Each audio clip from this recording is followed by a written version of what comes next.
మహానంది ఈ పేరు వినగానే చూడటానికి కళ్ళకు కనువిందుగా కనిపించే పెద్ద నంది, గుడి ముందు కనిపించే నీటి కుంటలు, పాండవులు ప్రతిష్ఠించిన శివలింగాలు, గోవు కథ ఇవన్నీ గుర్తుకొస్తాయి.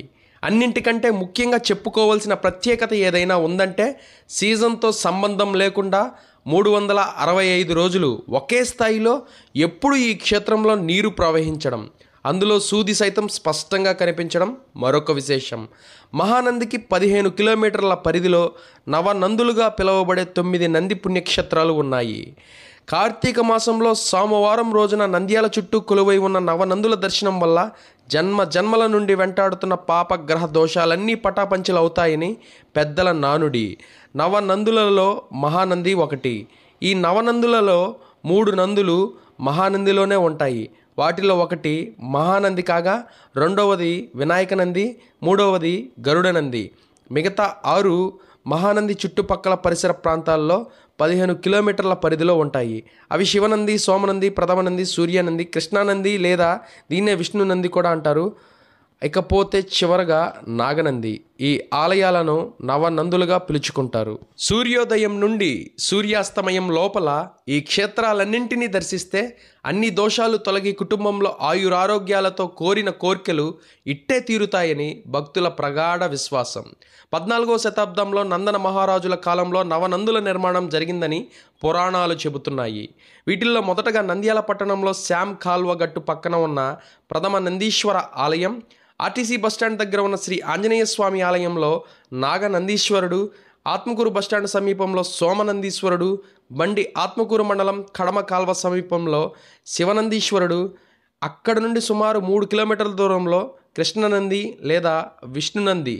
తరువాత మహానందికి వెళ్లే దారిలో కుడివైపున తమ్మడపల్లె గ్రామ సమీపంలో సూర్య నందీశ్వర ఆలయం, మహానంది క్షేత్రంలో మహానందీశ్వరుని దర్శనం అనంతరం వినాయక నందీశ్వరుడు, చివరగా నంది విగ్రహం సమీపంలో ఉన్న గరుడ నందీశ్వరుడు.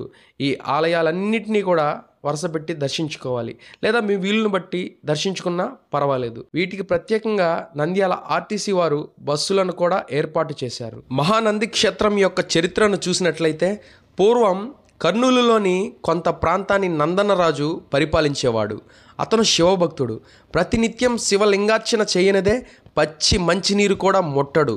పరమ నిష్ఠాపరుడు. అతను ప్రతినిత్యం స్వామికి గోక్షీరంతో అంటే ఆవు పాలతో అభిషేకం చేసేవాడు. అందుకే ప్రత్యేకంగా ఆవుల మందను పోషించేవాడు. అన్ని ఆవుల్లో ప్రత్యేకంగా స్వామి అభిషేకానికి ఓ గోవు పాలను వినియోగించేవారు. ఆ గోవులను చూసుకోవడానికి గోపాలుడు అనే ఓ పశువుల కాపరిని నియమించారు. అతను చక్కగా ప్రతినిత్యం ఉదయాన్నే ఆవులను అడవికి తీసుకుని వెళ్ళి చక్కని పచ్చిక బయళ్లతో ఆవులను మేపుకొని సాయంకాలానికి వచ్చేవాడు. ఉదయాన్నే అభిషేకం చేసే ముందు ప్రత్యేకంగా నియమించిన ఆ ఆవు పాలు రాజుగారికి ఇచ్చేవారు. ఒకరోజు పాలు తీస్తున్నప్పుడు ఎంత ప్రయత్నించినా పొదుగు నుండి పాలు రాలేదు. పాల కోసం దూడను వదిలినా దానికి ఇవ్వలేదు. ఈ విషయం గోపాలుడు రాజుగారికి చెప్పాడు.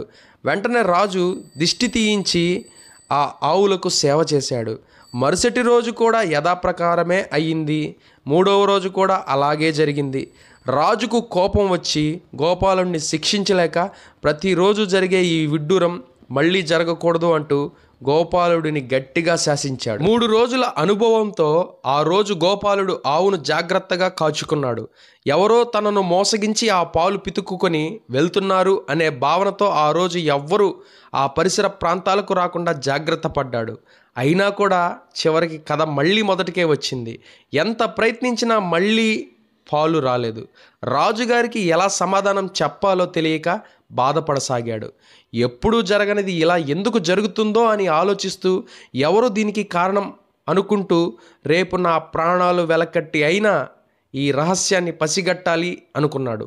అయినా పొదుగు పిండనిదే పాలు ఎలా మాయమవుతున్నాయి, ఇదేదో చిత్రంగా ఉందే అనుకుంటూ ఆలోచనతో మెల్లగా నిద్రలోకి జారుకున్నాడు. అతనికి వెంటనే ఓ కల వచ్చింది. ఆ కలలో మొత్తం గోవులే, అక్కడ ఎటు చూసినా పాలే, అంతా పాలమయంతో నిండిపోయింది. పాల సముద్రాన్ని తలపించేలా చుట్టూ పాలే. సాక్షాత్తు ఆ పరమేశ్వరుడే ఓ పసి పిల్లవాడిలా వచ్చి పాలు తాగుతున్నాడు. టక్కున మెలకువ వచ్చేసరికి తెల్లవారింది. ఆ కల అర్థం ఏంటో తెలియక ఆందోళనతో ఆ రోజు ఎట్టయినా సరే నిజం తెలుసుకోవాలి అనే పట్టుదలతో ఆవుల మందను తోడుకొని అడవికి వెళ్ళాడు. దేవుడి అభిషేకం కోసం నియమించిన ఆవు అన్ని ఆవులను తప్పించుకొని ఓ వైపుకు వెళ్ళసాగింది. దానిని అనుసరిస్తూ వెళ్ళాడు గోపాలుడు. అది వెళ్ళి ఓ పుట్ట వద్ద నిలుచుకుంది.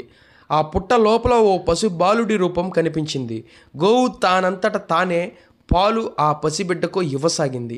అది చూసి ఆశ్చర్యపోయిన గోపాలుడు ఆ విషయాన్ని నందనరాజుకు తెలియజేశాడు. రాజు కూడా ఆశ్చర్యానికి లోనై నిజమేంటో రేపు నేను చూస్తాను అనుకొని ఆలోచిస్తూ పడుకున్నారు. తెల్లవారుజామున ఆ సదాశివుడు నందనరాజుకు కలలో కనిపించి, ఆ పాలు తాగిన పసిబాలుణ్ణి నేనే, నిన్ను నీ రాజ్యాన్ని అనుగ్రహించడానికే వచ్చాను. ఆ పుట్ట ఉన్న చోట నాకు ఒక ఆలయాన్ని నిర్మించండి, పక్కనే ఒక కోనేరు తవ్వించండి. నా దేవి గంగాభవాని నీ రాజ్యాన్ని సస్యశ్యామలం చేస్తుంది అంటూ కల వచ్చింది. వెంటనే మెలకు వచ్చిన రాజు వెళ్ళి చూడగా ఆ రోజు కూడా ఆవుల మంద నుండి ఆ ఆవు దూరంగా వెళ్ళటం, పుట్ట దగ్గర దానంతట తానే పాలన ఇవ్వడం మొదలుపెట్టింది. ఆ దృశ్యాన్ని చూసిన రాజు ఆశ్చర్యంతో ముందుకు రావడం గమనించిన ఆ ఆవు పుట్టపై పొరపాటున అడుగు పెట్టడం, అక్కడ ఉన్న బాలుడు మాయమవ్వడం, ఇదంతా జరుగుతూ ఉంటుంది. రాజు తన తొందరపాటుకు బాధపడుతూ వాస్తు ప్రవీణులను పండితులను పిలిపించి స్వామి కలలో చెప్పినట్టే ఆలయాన్ని నిర్మించి కోనేరు తవ్వించాడు. ఆ గోవు పుట్ట మీద అడుగు పెట్టడంతో ఆలయంలో ఉన్న శివలింగంపై ఇప్పటికీ ఆ ఆవు గిట్ట యొక్క ముద్రలు కనిపిస్తాయి. శివలింగం కూడా చాలా చిన్న ఆకారంలో నిత్యం లింగం నుండి నీరు ఊరుతూ కనిపిస్తుంది. ఈ ఆలయంలో స్వామివారు మహానందీశ్వరుడుగా, అమ్మవారు కామేశ్వరీదేవిగా దర్శనమిస్తారు. చూశారు కదా, ఇది ఈ ఆలయ చరిత్ర. ఇప్పటి వరకు ఎవరైనా మన ఛానల్ సబ్స్క్రైబ్ చేసుకోకపోతే వెంటనే సబ్స్క్రైబ్ చేసుకొని మన వీడియోస్ని లైక్ చేయండి, షేర్ చేయండి. మళ్ళీ మరిన్ని విశేషాలతో మరో వీడియోలో కలుసుకుందాం.